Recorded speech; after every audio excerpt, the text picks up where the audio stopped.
इसमें क्या होगा, लगातार नई नई सेल्स बनती जाएंगी, तो इसको क्या बोलेंगे, सेल डिवीजन जोन। ठीक है, मतलब जो एपेक्स पार्ट है, चाहे वो प्लांट्स का एपेक्स पार्ट हो जहाँ नई नई पत्तियां बन रही हैं, चाहे रूट्स का एपेक्स पार्ट हो जहाँ पे नई नई सेल्स बन रही हैं और नई नई रूट्स डेवलप हो रही हैं, यहाँ कौन सा डिवीजन होगा, मेरिस्टेमेटिक सेल डिवीजन होगा, जिसमें मेरिस्टेमेटिक टिश्यूज बनेंगे। विभाज्य ऊतक, ऊतक कहते हैं हिंदी में से, जहाँ लगातार विभाजन चलता रहता है, नई नई कोशिकाएं बनती रहती हैं। इसी मेरिस्टेमेटिक डिवीजन या सेल डिवीजन्स के कारण या मेरिस्टेमेटिक टिश्यूज के कारण ही पौधे की वृद्धि होती है। और यही जब नई नई कोशिकाएं बनेंगी तो ये बाद में काय में परिवर्तित हो जाएंगी, स्थायी में, फिर नई कोशिकाएं बनने लगेंगी, तो ऐसे क्या होगा, पौधे का विकास होता जाएगा।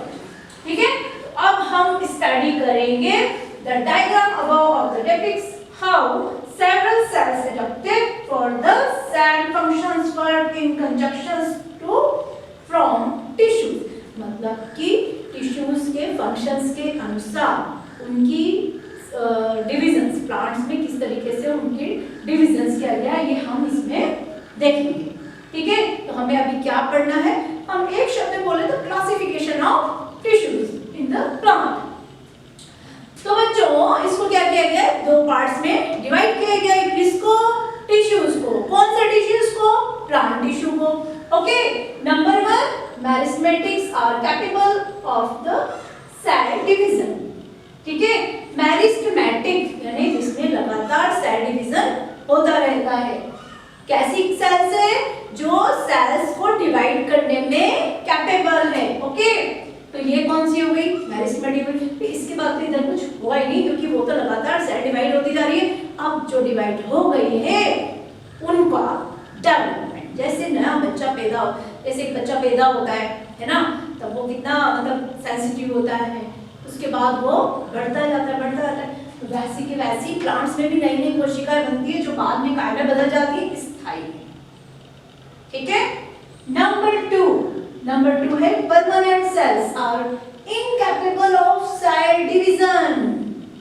Understand about this terminology. Permanent cell जो रहेंगी, यहाँ पे सेल डिवीजन की पॉसिबिलिटीज नहीं होगी बच्चों। ठीक है, मतलब कि यहाँ पे सेल डिवीजन नहीं होगा। ओके, अब यहाँ पे मैथमेटिक्स में तो कोई भी डिवाइड नहीं होगा, लेकिन परमानेंट सेल जो रहेंगे ये दो पार्ट में डिवाइड हो जाएंगे। ओके, नंबर 1 कौन सा है, सिंपल। नंबर 2 कौन सा है, कॉम्प्लेक्स। सिंपल यानी कि साधारण कोशिका या साधारण ऊतक। Simple tissues composed of single cell type. ये किस टाइप की सेल्स होंगी, सिंगल टाइप की सेल्स होंगी। ओके, ये कितने प्रकार की होगी, 4 प्रकार की होगी, यानी कि सिंपल सेल जो है it is divided into 4 types. Number 1 epidermis, जैसा कि तुमको पहले भी बताया मैंने, इपी यानी कि बाहर यानी आउटर, डर्म त्वचा, सबसे outer layer of the skin नहीं बोलेंगे ना हम, यहाँ पे क्या यूज कर रहे हैं, डर्म।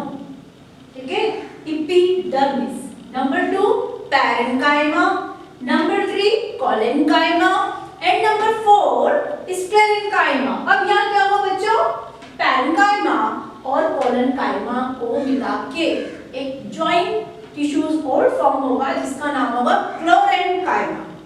ठीक है, I repeat it again, plant tissue is divided into 2 parts. Meristematic are capable of cell division. Permanent, it is incapable of cell division, मतलब यहाँ पे सेल डिवीजन नहीं हो सकता। अब परमानेंट सेल जो है it is also divided into 2 parts, simple and complex. Simple tissues composed of single cell type. Number 1 epidermis, number 2 parenchyma, number 3 collenchyma and number 4 sclerenchyma. Number 2 and 3 parenchyma और sclerenchyma को मिला के बनेगा क्लोरेन्काइमा। ऐसे clear? अब यहाँ पर ये क्लोज हो गया। ठीक है, कौन सा, सिंपल सेल टिश्यू। ओके, अब हम आगे बढ़ेंगे कॉम्प्लेक्स टिश्यूज। ओके, अब कॉम्प्लेक्स टिश्यू मतलब क्या, काफी सारे टिश्यूज यहाँ पे जॉइंट फॉर्म में रहेंगे जो कई कार्यों को करने में सहायक होंगे। Composed of more than one cell type, जो कि कई प्रकार की सेल से मिलकर बना है। ठीक है, तो अब आप देखिए यहाँ पे ये दो प्रकार के होते हैं। कौन से? Complex tissue, number 1 xylem and number 2 phloem. ये तो आप मान के चलो कि xylem and phloem muscular tissues का मेन पार्ट है, और ये भी मान के चलो कि ये एग्जाम में आपसे पूछा ही जाएगा। इन टिश्यूज में से कोई ना कोई क्वेश्चंस आना ही है, तो हम टिश्यूज की टर्मिनोलॉजीज को भी याद रखें और इनके फंक्शंस को भी ध्यान रखें, जिससे कि हमें क्या होगा, कोई भी क्वेश्चन एनालिटिकल फॉर्म में हमसे घुमा फिरा के भी पूछ लिया बच्चों तो आप कम से कम कर पाओगे। तो कॉम्प्लेक्स टिश्यू कितने टाइप के होते हैं बच्चों? दो प्रकार के होते हैं। जाइलम, अब अपन जाइलम को स्टडी करते हैं। जाइलम से क्या फॉर्म हो रहा है? जाइलम वेसल्स जो लॉन्गिट्यूडिनल फॉर्म में रहती हैं। ट्रैकेट्स, ठीक है, क्या क्या फॉर्म हो रहा है? जाइलम वेसल्स और ट्रैकेट्स। Is it clear? और फ्लोएम, फ्लोएम से क्या फॉर्म होगा? Sieve tubes. सीव ट्यूब्स यानी कि चलनी जैसी ट्यूब्स, जो तना है, जड़ है, इनमें चलनी जैसी लंबी लंबी रहती है ना ट्यूब, ये क्या कहलाती है? चाली नलिका या सीव ट्यूब्स। और नंबर 2 कौन सा है इसमें? Companion cells. ठीक है, यानी सहायक कोशिकाएं। ये क्या करती है? ये सहायता करती है। ठीक है, तो ट्रैकेट से ये ऊपर चढ़ाने में सहायता करते हैं, अपवर्ड इन डायरेक्शन में वाटर को ले जाने में सहायता करते हैं। अब आप ये सोचो कि ये तो ग्रेविटेशनल फोर्स के अगेंस्ट वर्क हो रहा है ना, तो पानी को खींच के ऊपर ले जाना यानी कि बहुत ज्यादा मेहनत लगती है जाइलम के साथ। ठीक है, फ्लोएम जो रहेगा वो जो भी फूड मटेरियल्स बनेगा उसको सारी सेल्स तक डिस्ट्रीब्यूशन का काम करेगा। ठीक है, तो ये जो था पूरा एक तरीके से क्लासिफिकेशन ऑफ प्लांट टिश्यू।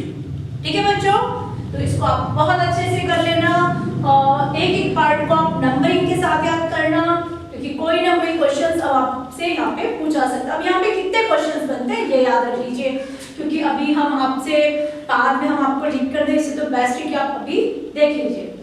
देखिएगा, एक तो ये भी आ सकता है क्वेश्चंस के describe the classification of plant tissue. ठीक है, या पादप ऊतक का क्लासिफिकेशन या वर्गीकरण को समझाइए। ठीक है, फिर आपसे एक ये भी पूछा सकता है कि परमानेंट सेल यानी कि स्थायी सेल्स, स्थायी ऊतक को डिवीजन समझाइए। देखिए मेरिस्टेमेटिक तो